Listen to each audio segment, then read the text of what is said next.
Alipur central jail museum ঢুকেই বাদিকে বিরাট parking lot, আপনি গাড়ি রাখতে পারেন, অথবা যতীন দাস পার্ক মেট্রো স্টেশনে নেমে ওখান থেকে হাঁটা পথে বা অটোয় চলে আসতে পারেন এই মিউজিয়ামে। টালিনালা পেরিয়েই ডান হাতে এই মিউজিয়াম। আপনি মিউজিয়ামে ঢুকে প্রথমেই এই যে এখানে টিকিট কাউন্টার আছে, এখান থেকে 30 টাকা করে পার হেড দিয়ে টিকিট কেটে নিন। সকাল 11:30 থেকে 5:30 অবধি মিউজিয়াম খোলা থাকে। মিউজিয়ামের এই ঢোকার গেটের কাছে একটা সুভেনির শপও আছে, আপনি সেখান থেকে কিছু কিনতেও পারেন ফেরার সময়। এবার ঢুকে আপনি দেখতে পাবেন এক জায়গায় খুব সুন্দর করে ম্যাপ দেওয়া আছে, আপনি কোন দিকে যাবেন, কোন ঘর দেখবেন। আমরা প্রথমেই গেছিলাম আমাদের প্রিয় নেতাজি সুভাষচন্দ্র বোস, চিত্তরঞ্জন দাস, বিধানচন্দ্র রায় প্রভৃতির কক্ষটি দেখতে। এই যে ঢুকেই ডান দিকে তাদের এই কক্ষ। প্রত্যেকটা বিল্ডিংই প্রায় দোতলা বিল্ডিং, কোনোটার ওপরতলা এখন আর ব্যবহৃত হয় না, তবে এই বিল্ডিংয়ের উভয় তলাই দেখার মতো ছিল। নেতাজির কক্ষ দেখে তার সামনে দাঁড়িয়ে আপনার মনটা ব্যথায় ভরে যাবেই। প্রত্যেকেরই কক্ষের সামনে দাঁড়িয়ে সেই সময়কার ইতিহাস একটু কল্পনা করবেন, ভালো লাগবে।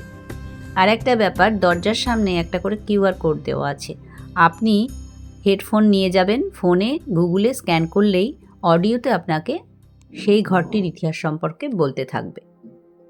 এরপর আমরা গেলাম ফাঁসির মঞ্চ, যেখানে গেলে আপনার চোখ দিয়ে জল আসতে বাধ্য। এমন সুন্দর পরিবেশ সৃষ্টি করা হয়েছে যাতে যেন আপনার মনে অনুভব আরও বেড়ে যায়। এই যে ফাঁসির মঞ্চ, এখানে ওই ওয়াচ টাওয়ার থেকে আগে দেখতে দেওয়া হতো। আর এই ফাঁসির মঞ্চের এখানে ওনারা এত সুন্দরভাবে গান বা বিভিন্ন আবহাওয়া সঙ্গীত দিচ্ছেন, তাতে মন আরও ভারাক্রান্ত হবে না। হয়তো আপনি ভাবছেন ভালো লাগা তো নয়, কিন্তু এই দুঃখের মধ্যেও কোথায় একটা ভালো লাগা আছেই, কারণ তারা যা আমাদের জন্য করে গেছেন তা আর কেউ করতে পারবে না। এই যে ওই উপরের ঘরগুলো দেখছেন, ওইখান থেকে অন্যান্য কয়েদিদের দেখানো হতো যে এইখানে কি নির্মমভাবে ফাঁসি দেওয়া হচ্ছে, যাতে তারা মানে সব সত্য কথা বলে দেয়। তাদের যে পরিকল্পনা সেগুলো যাতে ফাঁস হয়ে যায়, ওই জন্য তাদেরকে দেখানো হতো ওখান থেকে। এই যে ওই ঘরগুলো, ওইখান থেকেই তারা দেখতেন। যাদের যাদের ফাঁসি এখানে হয়েছে প্রত্যেকের নাম ছবি সহ এখানে বর্ণনা করে দেওয়া আছে। এখানে আমরা বেশ অনেকক্ষণই দাঁড়িয়েছিলাম, আর অনেকেরই চোখ দিয়ে জল এসে গেছিল। এই ফাঁসি দেওয়ার আগে ঠিক পাশেই এই ঘরগুলিতে তাদের রাখা হতো।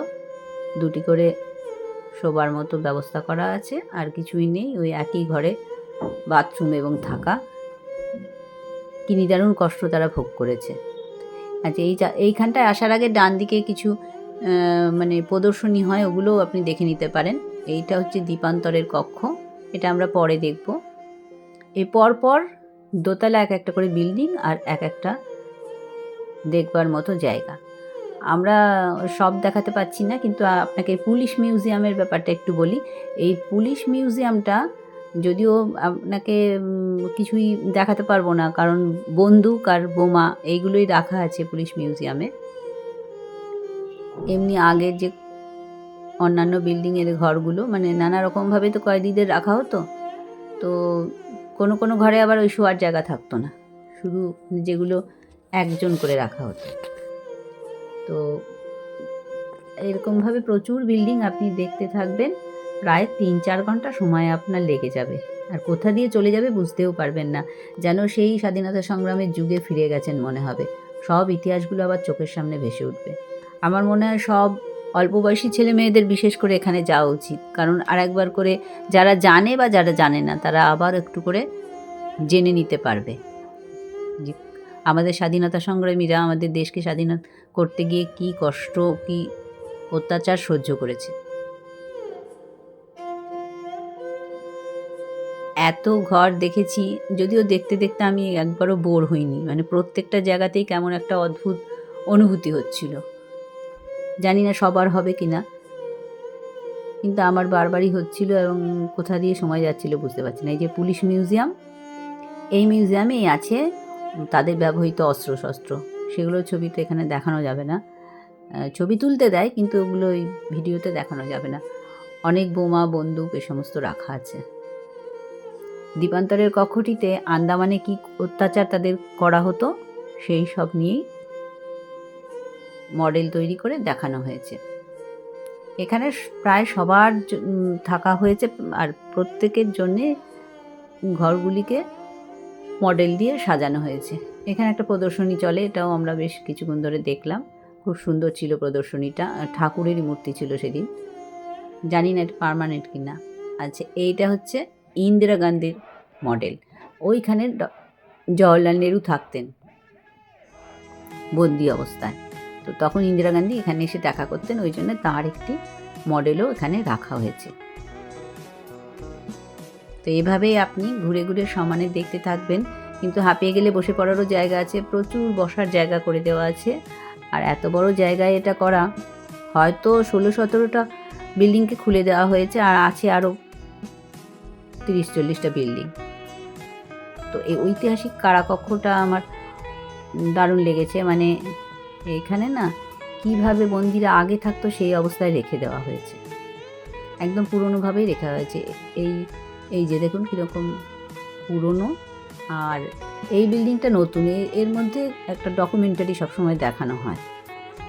আর এই হচ্ছে এই বিল্ডিংয়ের ঠিক পাশে এই পুরনো বিল্ডিংটা অবশ্যই দেখবেন, কারণ এখানে মডেল দিয়েই করা আছে বন্দীদের জীবন, কিন্তু মডেলগুলো এত জীবন্ত, মানে আপনার একবারও মনেই হবে না মডেল। আর ওরা অডিওও চালিয়েছে সেইভাবে, একই ঘরের মধ্যে স্নান, রান্না, সমস্ত কিছু ব্যবস্থা, এবং তারা কি কষ্ট করে জীবন কাটাতো দেখানোর জন্যে এই বিল্ডিংটাকে আর সারানোও হয়নি, সেই তখনকার অবস্থাতেই রেখে দেওয়া হয়েছে। আমরা সামনে থেকে দেখেই বুঝতে পারছিলাম না মানে এগুলো অরিজিনাল না নকল, এত সুন্দর মডেল দিয়ে এগুলো সাজানো হয়েছে। মানে এটাও একটা দেখবার মতো। সেই সময়কার ঘর দেখুন, ওই কড়ি কাঠ ওভাবেই রয়েছে, শুধু কিছু আলো দিয়ে আমাদের দেখানোর জন্য সাজানো হয়েছে। এভাবেই রান্না, খাওয়া, শোয়া, বাথরুম সব একটা ঘরের মধ্যেই তাদের করতে হতো। ইংরেজ অত্যাচারের সম্পূর্ণ নিদর্শন আছে এই আলিপুর সেন্ট্রাল জেল মিউজিয়ামে। তাই আজই স্বাধীনতার আনন্দ আমরা যে উপভোগ করছি, তার পেছনে কাদের অবদান এটা দেখার জন্য প্রত্যেকের একবার এই মিউজিয়ামটি অন্তত ঘুরে দেখা উচিতই। এখন অবশ্য প্রচুর মানুষ আসছেনও, ভালো লাগছিল যে সবার আগ্রহ দেখে। এই গাছটার ছবি আমি তুলেছি কারণ আমার মনে হলো এত প্রাচীন গাছ, এর সঙ্গে তাদের ইতিহাস জড়িয়ে আছে, মানে এর সাক্ষী ছিল এই অত্যাচারের। এইখানে এই যে একটা শো চলে বিভিন্ন মনীষীদের জীবনী নিয়ে, যারা বিপ্লবী ছিলেন। স্বাধীনতা সংগ্রামের সম্পূর্ণ ইতিহাসের উপর খণ্ড খণ্ড করে এক এক সময় এক একটি গল্প নিয়ে এখানে প্রদর্শনী চলতে থাকে। এখান থেকে বেরিয়েই এইখানে কতগুলি কলকাতার মা দুর্গার মূর্তি রাখা আছে, ভালোই লাগে দেখতে। একটা গোটা দিন বেড়ানোর মধ্যে এটাও আপনাকে বেশ আনন্দ দেবে। এইটারই সোজা একদম বেরিয়ে গিয়ে ডান হাতে একটা মাঠের মধ্যে বসার ব্যবস্থা করে লাইট অ্যান্ড সাউন্ড দেখানো হয়, যদিও লাইট অ্যান্ড সাউন্ড আমরা সেদিন দেখতে পাইনি, আমাদের সময় ছিল না, আরেকদিন সেটা নিশ্চয়ই দেখাবো। এখানে বিভিন্ন মডেল, ঝাঁসি রানী লক্ষ্মীবাঈ, মাতঙ্গিনী হাজরা, তাদের সব মডেল দিয়ে মা দুর্গার মূর্তির সামনে খুব সুন্দর করে সাজানো আছে। আর এই প্রত্যেকটা বিল্ডিং তো বলা সম্ভব না, প্রচুর বিল্ডিং। ওই যে সামনের বিল্ডিংয়েও আরও অনেক নিদর্শন, অনেক আঁকা, অনেক ডকুমেন্ট, চিঠি, এই সমস্ত আছে। এখানে একটা রেস্টুরেন্টও আছে ভিতরে, আপনি আচ্ছা এতক্ষণ ঘুরে বেরিয়ে হাঁপিয়ে গেলে কিছু খেয়েও নিতে পারেন, আর অনেক বসার জায়গা করে দেওয়া আছে। বাইরে এই কফি হাউসটাও বেশ সুন্দর।